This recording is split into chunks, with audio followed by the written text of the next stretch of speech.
Hey, it's Whitney from EcoVeganGal.com and welcome back to another EBG Uncensored. Happy 2014.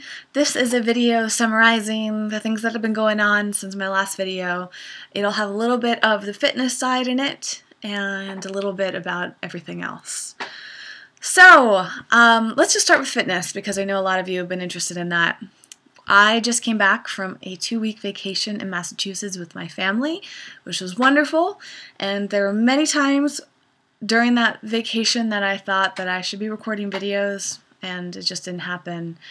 2 weeks, wow, it seems like such a long amount of time, but it just goes by. I can't even believe we're a week into 2014 already. It's not that much time, but it is kind of strange simultaneously. So I didn't record any videos, I don't think. Sometimes I record videos to edit later, and either they never get edited or later could be months or years.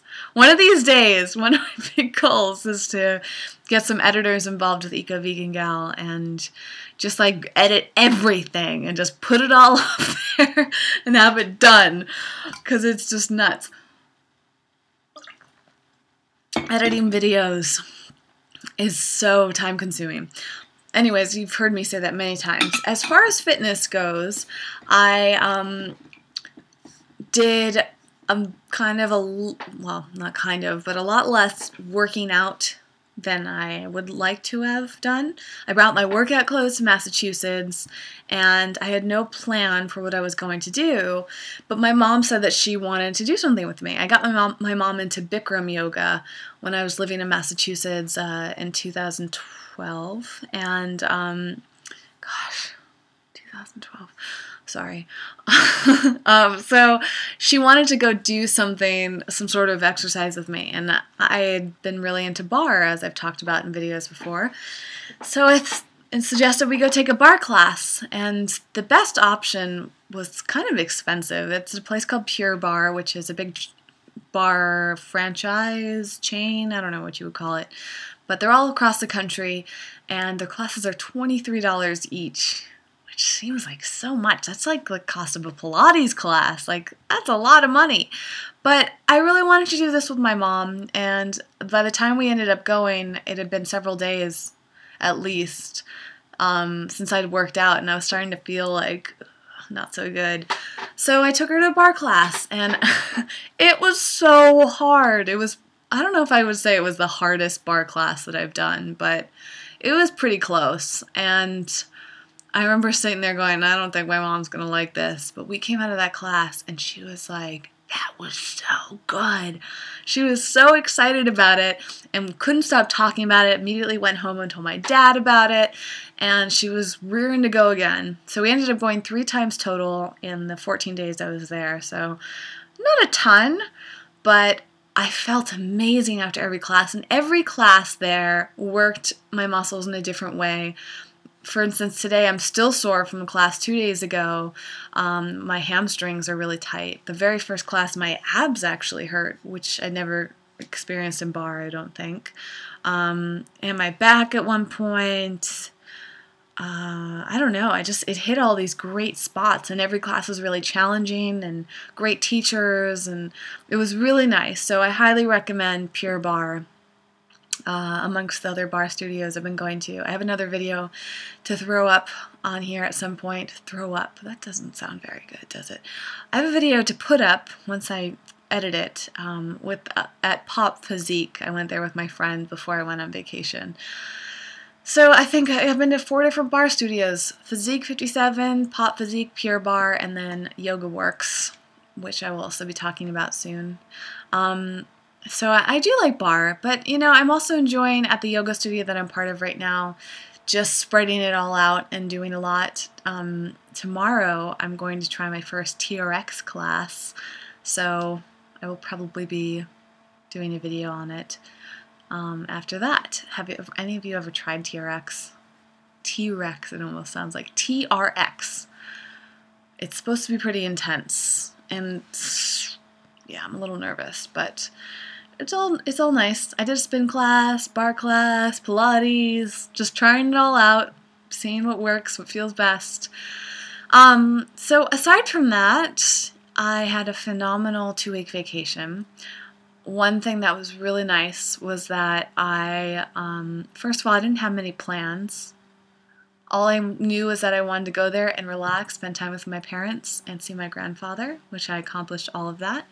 And I hoped to go to New York City, which I did. I had an amazing time in New York City. My grandfather lives about 45 minutes from the city in New Jersey, and just take the train in there. It's so nice. And I don't know if I've ever mentioned it on here before, but I've been wanting to move to New York City for like half my life, maybe longer. But when I was a teenager, I really wanted to go to school there. Didn't get in to the schools that I applied to and ended up going to school in Boston, which was great. And then I went to Los Angeles, and then I got burnt out, and I thought I would move there, and ended up moving to San Francisco. And then something always just got in the way of me living in New York. And sometimes I just brush it off. I really do love Los Angeles. But New York's always kind of like tapping me on the shoulder, like, hey, remember me? So when I took the train in there, it was like the minute I got off the train, just something swept over me, like, yes, New York, I do love you, New York. I forgot. And I spent literally half my trip riding around on the subways. I spent my time in Brooklyn, and Brooklyn is big and kind of far. I don't know. I don't know that much about Brooklyn, but I had such an amazing time. I met up with Leanne from Boat Couture, makes my new favorite coat. If you guys don't know about her yet, you must look into it, and I highly recommend you save up and invest in something of hers. It's amazing. She's incredible. And Joshua from Discerning Brute, who has an incredible website and also a great line of shoes called Brave Gentleman. And he's just so cool. And we met up at Dunwell Donuts in Brooklyn. That was really fun. I don't typically eat gluten, but I made a big exception for that place. And boy, was it worth it. It actually didn't even upset my stomach. They use organic flour and organic cane sugar there, and local ingredients whenever they can. It was so nice, and everything was so fresh, and it was such a great vibe there, and they had phenomenal coffee and tea, and I loved it. I loved that place. It was well beyond my expectation. It didn't feel like the type of donut shop that you would just like go in and get a donut and leave. It was like a cafe, and it was just so nicely decorated, so I loved it there. And then I met up with Julie. Oh my gosh, I have to talk about this at some point. Like a magazine. I don't want to open this because this is my second copy of it, but I'm honored to be on the cover of a magazine along with Jason Robel, and that's another video I will do at some point. But I met up with the editor of that, and she's phenomenal. She took me to this place called MOB in Brooklyn, which has like a Parisian influence to it and really inventive, unique gourmet cuisine at affordable prices. That was really nice. So it was really great to go to New York, and it was so nice to be with my grandfather too. He's my last grandparent, and it was amazing. He is so smart. He's very visually impaired. His hearing's not so great. He lives all by himself. My grandmother died almost exactly a year ago, and he lives in the same house that my father grew up in, all by himself, and he's very lonely, and things are hard without my grandma, but this man is pulling through. You know, my other grandparents, even though they were separated, my grandfather died of some sort of lung issue, and my grandmother had been sick for quite some time with Parkinson's, and she was in the hospital a lot. And even though she'd been split from my grandfather, she died just a few months later, right? I think maybe it was like a month later. It's so blurry to me, but it was just interesting to me that they died very close together. But here's my grandfather, and he's just Even though his heart's broken, he's still pulling through and doing the best that he can and living life to its fullest. And he's reading, he listens to audiobooks, so he's just constantly working his mind, and he's thinking about getting an iPhone. He is 94 years old. I've been wanting for so long for him to live to 100. But 6 years, wow. It just seems like a lot. I'm rooting for him, though.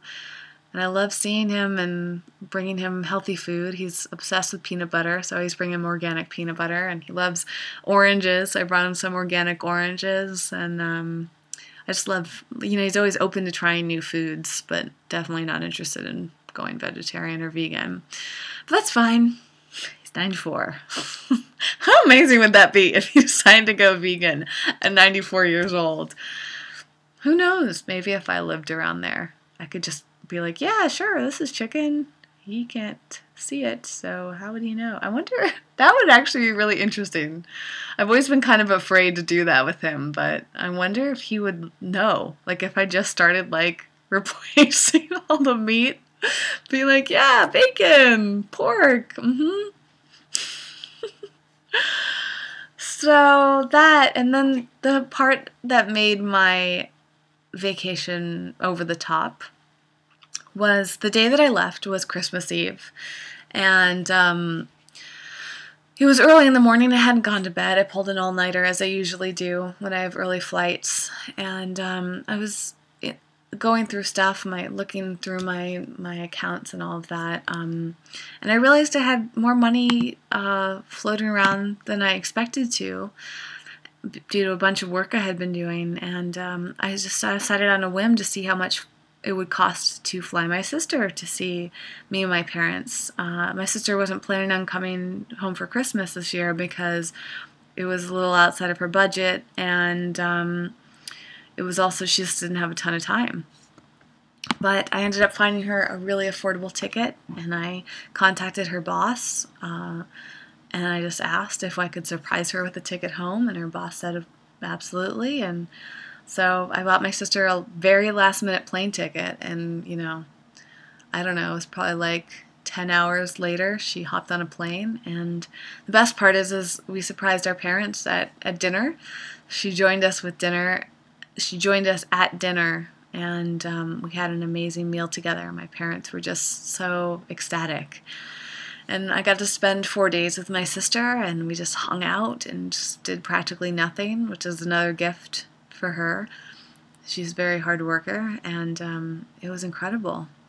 But it's, it's so sad how fast that time goes by, It's like, that wasn't long ago that I was there with her, and it feels like we were only together for a moment. So one of my big goals for 2014 is just to kind of relax and try not to do too much. I think I want to really limit the, time I spend outside the home. Like, I really just love being at home.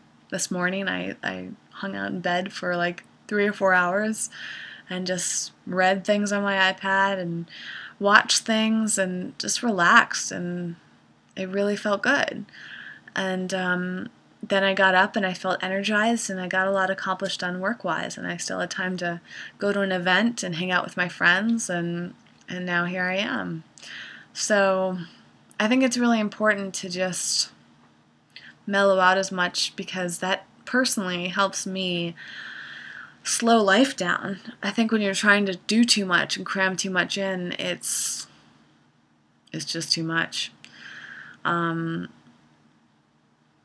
So that's my goal right now. I'm starting to zone out a little. I gotta go to bed. But I wanted to update you guys. And I'd love to hear what your goals are for 2014. What are your resolutions, goals, visualizations, manifestations? What are you working on? I love hearing from you, as always. Thank you so much for watching. And I just noticed this too. Some people keep going, what's the ring on your finger? This is a promise ring to myself. I think I've mentioned this in videos before, but I'm going to say it again. This is to keep me in line with my own goals. So it's kind of like a little visualization reminder. So I always feel this on my finger. I'll kind of twirl it around, or I'll play with it or something. And it's supposed to help me keep on track with things I really want. And the very first thing that I connected this with happened so far. So now I just have to assign it something else. What will that be? I have a lot of mental work to do to figure out what I want to manifest this year. I'm going to use my new manifestation journal, thanks to my friend Kelly Bennett, who's incredible. Which reminds me, I have to help spread the word on her new program, so stay tuned for more info on that. Alright, I'm going.